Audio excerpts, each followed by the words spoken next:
प्रभु के मधुर नाम में आप सबों को जय मसीह की।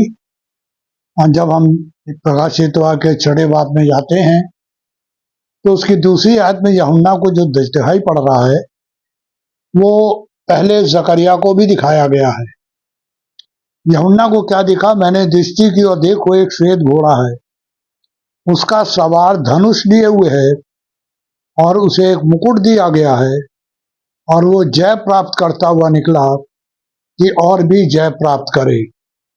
एक श्वेत घोड़ा है। चलिए जरा जकरिया में चलते हैं। उसके पहले बाब की 6 आयत में देखेंगे तो वहां पर भी एक सफेद घोड़े का वर्णन है। वहां लिखा हुआ है, परंतु मेरे वचन और मेरी आज्ञाएं जिनको मैंने अपने दास नबियों को दिया था, क्या वे तुम्हारे पुरखाओं पर पूरी नहीं हुई?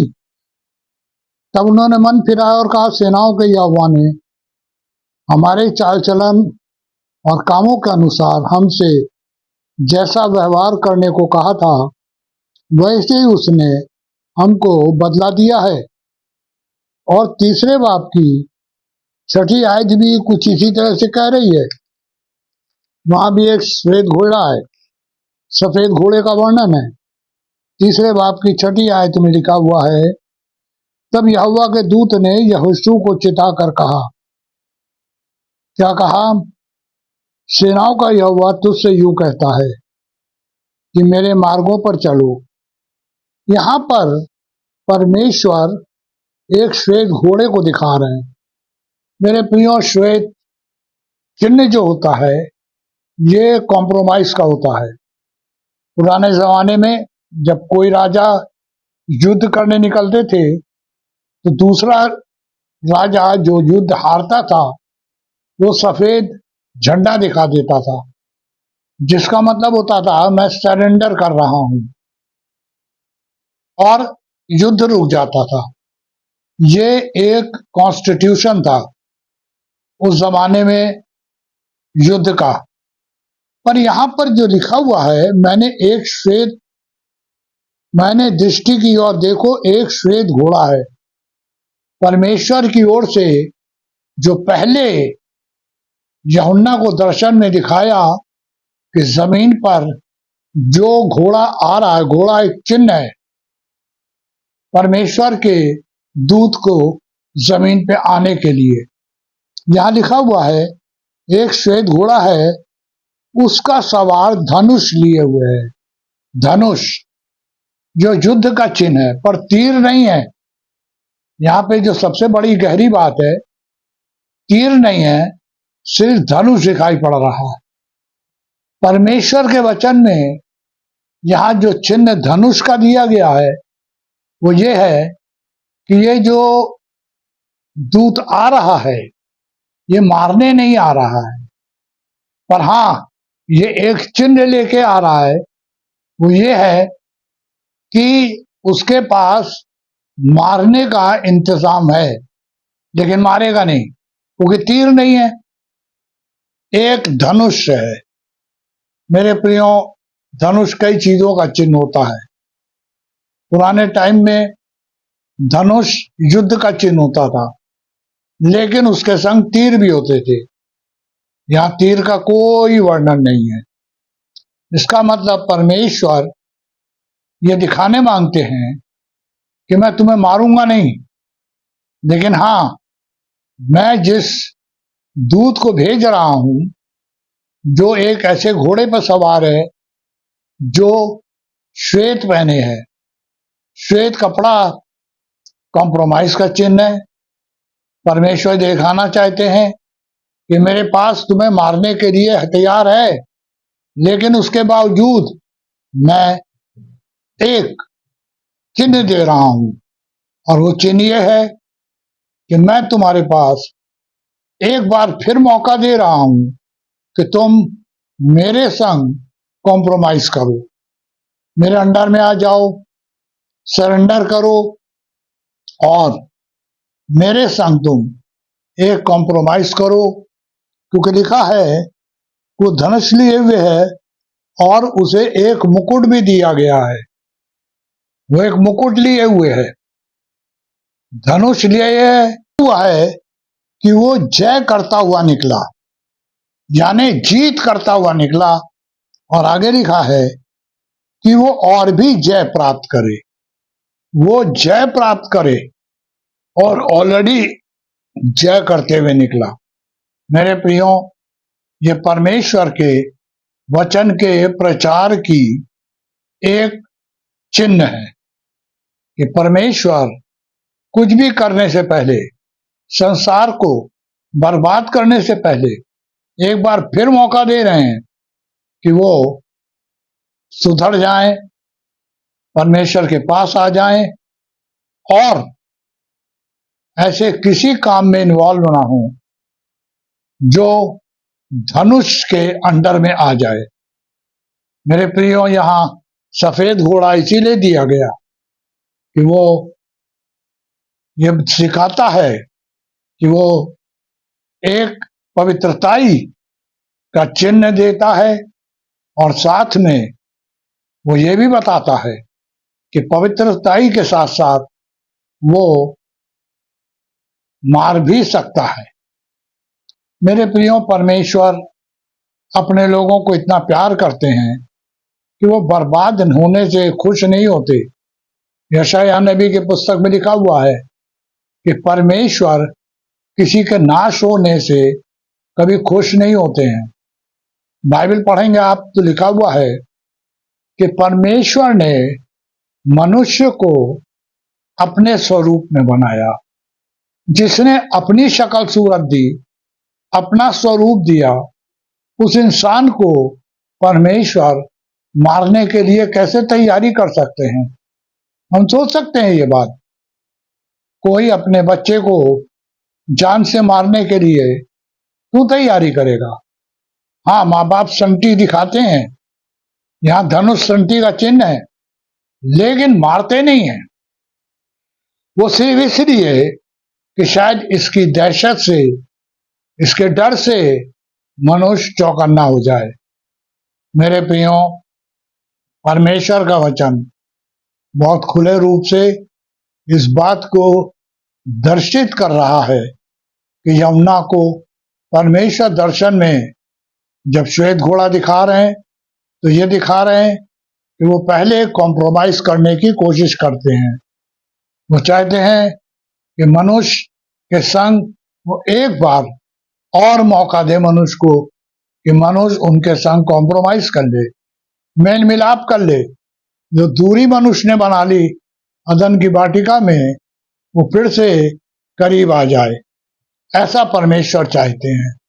लेकिन यहां पर बाइबल ये भी बताती है कि धनुष इस बात का चिन्ह है कि अगर वो कॉम्प्रोमाइज नहीं करेंगे, अगर वो मेल मिलाप नहीं करेंगे, तो धनुष इस बात का चिन्ह है कि वो न्याय के लिए सौंपे जाएंगे। उनका न्याय होगा और परमेश्वर उनको एक ऐसी पीड़ा में से गुजारेंगे जिसके बारे में उन्होंने कभी सोचा ही नहीं है, क्योंकि वो समय बहुत खतरनाक होगा जो आने वाला है। तो परमेश्वर आने वाले समय से पहले एक बार और मौका दे रहे हैं कि मनुष्य सुधर जाए, परमेश्वर के पास आ जाए और परमेश्वर के चरणों में बैठ के अपने पापों का अंगीकार करे। यहां पर जय प्राप्त करने का मतलब है जीतना। ये अंतिम दिन है, वचन प्रचार हो रहा है और वचन जीत रहा है, लोगों की आत्माएं बचाई जा रही हैं। इसीलिए लिखा हुआ है कि वो जय प्राप्त करे, और वो निकला है क्यों? कि वो जय करता हुआ और भी जय प्राप्त करे। यीशु मसीह के आने के बाद से लोग बचाए जा रहे हैं। यीशु मसीह तो चले गए, चेलों को छोड़ गए, चेलों ने प्रचार शुरू किया, जय प्राप्त करने लगे शैतान के ऊपर, शैतान की युक्तियों के ऊपर। जब चेले भी चले गए तो चेले तैयार करके चले गए परमेश्वर के लोगों को, और आज कितने प्रचारक हैं जो परमेश्वर के वचन की सेवकाई में लगे। आज इतवार का दिन है, मैं चर्च गया और मेरी एक ऐसे जवान से मुलाकात हुई कि मैं कभी सोच भी नहीं सकता था कि वो इंसान प्रचारक है और प्रचारक हो सकता है। मैं काफी सालों से उसे जानता हूं, करीब करीब 20 साल से। जब मेरी मुलाकात हुई थी उस वक्त तो पूरा संसारिक इंसान था, पर आज इतना अच्छा लगा कि चर्च के बाद उसने मुझे पकड़ लिया, कहने लगा अंकल मैं आपको कभी नहीं भूल सकता, क्योंकि मेरे जीवन का ये बदलाव आपकी वजह से है। और आज मैं गांव गांव में वचन की सेवकाई कर रहा हूं। इलाहाबाद से कुछ दूर एक जगह है जहां वो परमेश्वर के वचन की सेवकाई कर रहा है, और उसने 2-3 परिवारों के अंदर वचन की सेवकाई करी और उन्हें परमेश्वर के पास ले आए। तो ये जो एक सफेद घोड़ा निकला हुआ है ना, ये जय प्राप्त कर रहा है और भी जय प्राप्त करने के लिए। और आज परमेश्वर के वचन के द्वारा बहुत से लोग बचाए जा रहे हैं, परमेश्वर की ओर लाए जा रहे हैं। चाहे कितना भी विरोध किया जाए, लेकिन परमेश्वर का वचन फैलने से कभी रुक नहीं सकता। नीरो बादशाह ने कोशिश की, हेरोदेस ने कोशिश की, उसके बाद कितने राजाओं ने कोशिश की कि वचन ना फैल पाए। लेकिन मेरे प्रियो, धीरे धीरे निकलते निकलते आज 146 कंट्री में सबसे ज्यादा अगर कोई वचन प्रचार हो रहा है या कोई कौम पाई जाती है तो मसीहों की है। बस एक अफसोस है, इतने मसीही मिलकर के भी आज बाकियों को मसीह नहीं बना पा रहे, और उसके एक कारण है, हम में हर एक इंसान मसीह को देखना चाहता है। हर एक शख्स ये चाहता है कि देखे कि हम मसीह के हैं तरह हैं कि नहीं। लेकिन मेरे प्रियो, अफसोस होता है कि चर्च में बड़ी बड़ी बातें होती हैं, कन्वेंशन में बड़ी बड़ी बातें होती हैं, लोग कन्वर्ट होते हैं, प्रभु के पास आते हैं, कुछ दिन बहुत जोश रहता है, लेकिन उसके बाद फिर लौट जाते हैं अपने पुराने उस जीवन में जहां वो थे, और परमेश्वर का क्रोध फिर उन पे और भड़कता है, तो किसी लायक नहीं रह जाते हैं, क्योंकि वो परमेश्वर के उस बड़े अनुग्रह को बेकार समझते हैं जो परमेश्वर ने उन पे किया। मेरे प्रियो, इसीलिए लिखा हुआ है, बुलाए हुए तो बहुत हैं पर चुने हुए बहुत थोड़े हैं। बहुत मसीही हैं आज, पर उनमें चुने हुए कितने हैं? अगर चर्चों में ये पूछा जाए, खड़ा हाथ खड़ा करा के, तो 3 तरह के मसीही मिलेंगे। एक वो जो ट्रेडिशनल हैं, जिनकी आदत है कि उन्हें संडे को चर्च जाना ही जाना है। दूसरे वो जो अपनी कान की खुजली के कारण जाते हैं, वो चाहते हैं किसी चक्करबाजी में, किसी को देखने, कुछ करने। हर एक का कोई टारगेट होता है कि जो जाता है।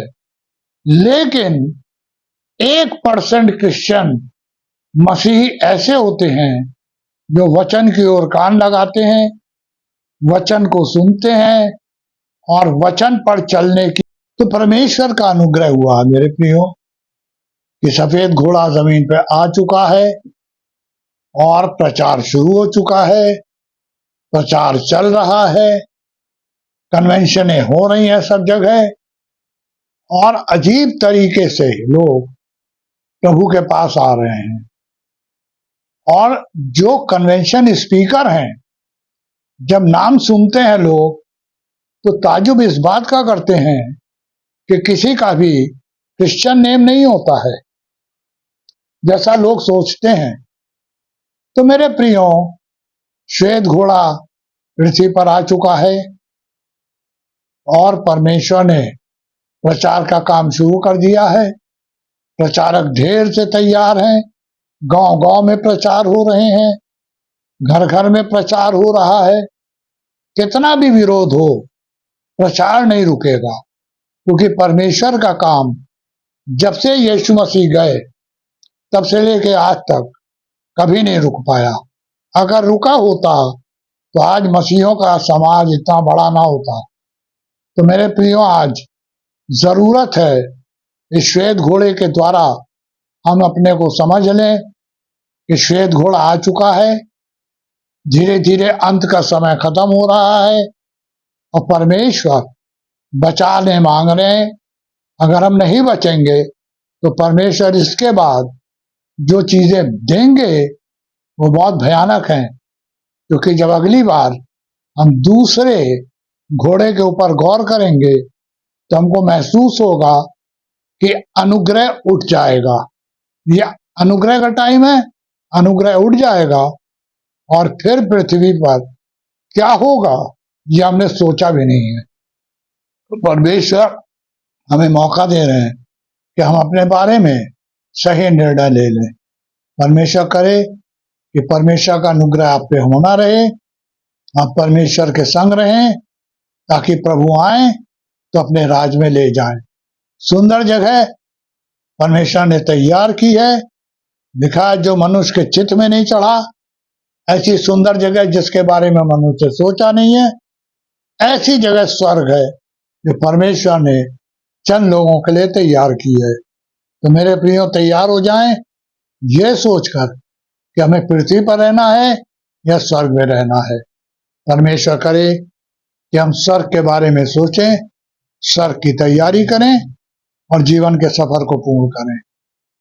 परमेश्वर आपकी आशीष दे, आपको बहुत ज्यादा आशीषित करे और जोड़ने का मौका दे कि प्रभु के पास आके नए जन्म का अनुभव प्राप्त करके मसीह के संग चलें। सारा आदर महिमा मसीह को मिले। सब कुछ उद्धार करता है यीशु के नाम में। आमीन, आमीन।